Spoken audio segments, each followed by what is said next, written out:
Chloe, come here. Seriously, drop what you're doing. The story my friend Minju just told me, it's not just a messy drama. It's a long, bizarre story about how far a woman will go to get the one thing she needs to end her world or save it.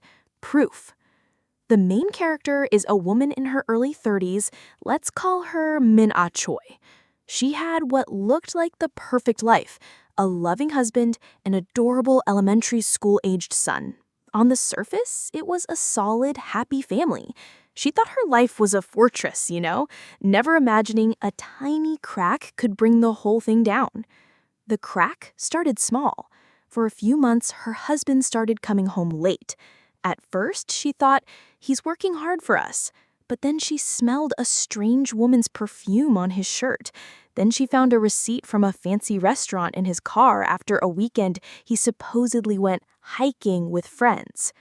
The suspicion started to build, this fog that filled their house. She was losing her mind. She told me she tried to confront him once, quietly. "Honey, is there someone else?" He just rolled over in bed, annoyed. "What are you talking about? Are you going crazy? Don't be so paranoid." He gaslit her, and that's when she decided, okay, this isn't just suspicion anymore. I need evidence, real, undeniable proof. A few days later, checking their credit card statement, her eyes landed on one line item that made her heart stop. It was a Moo Intel. One of those unmanned motels where you check in with a machine for privacy. Total affair spot. She knew this was it. But a credit card charge wasn't enough. She needed to prove who he was with. She needed an official witness. So she came up with this insane high-stakes plan. She walks into a police station in Gwangju, looking as distressed and pathetic as she can. With a shaky voice, she tells the officer, I think my credit card was stolen. I think I know who did it." The officer asks who, and she names the woman she found out about, a woman she knows casually, an acquaintance. Her performance was Meryl Streep-worthy. She said, "I know where she used my credit card. It was at this motel on the outskirts of town. Please, can you just come with me to check the CCTV? I'm too scared to go alone." The police, seeing a simple open and shut theft case, finally agree to go with her. She said the 15-minute ride to the motel in the police car felt like an eternity. What if I'm wrong? Then I'm just a crazy woman who filed a false report. But at the same time, she was praying, please let them be there. She wanted the agonizing uncertainty to end, even if it meant her world had to explode. They get to the motel and go to the manager's office.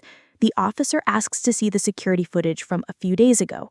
As the manager rewinds the tape, Min-ah squeezed her eyes shut. Then she heard the officer's quiet voice.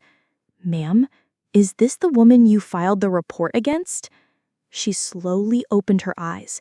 On the grainy black and white screen, her husband was getting out of his car, holding hands with the acquaintance, smiling as they walked into a room. And the smile on his face? It was a happy, relaxed smile she hadn't seen directed at her in years. In that moment, a cold wave of relief, the relief of knowing, and a burning wave of despair crashed over her. She played her final card. She collapsed on the floor, sobbing. "Yes, that's her, with my husband." Her performance was the perfect finale.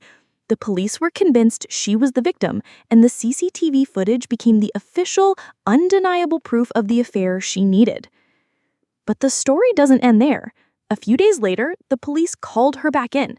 An older, veteran detective had noticed the inconsistencies in her story, especially how she knew the exact time and place of the theft. He questioned her quietly, and she confessed everything. The detective sighed and told her, "I understand why you did it, but you can't use the police as a tool to settle personal scores. Since the old adultery law was abolished, we've seen more cases like this. We have to make an example of it." They charged her with obstruction of justice. In the end, she won her divorce case. She got the alimony, she got the custody of her son, but she also had to stand in court as a defendant and was fined for her crime. It's the irony of it all, isn't it?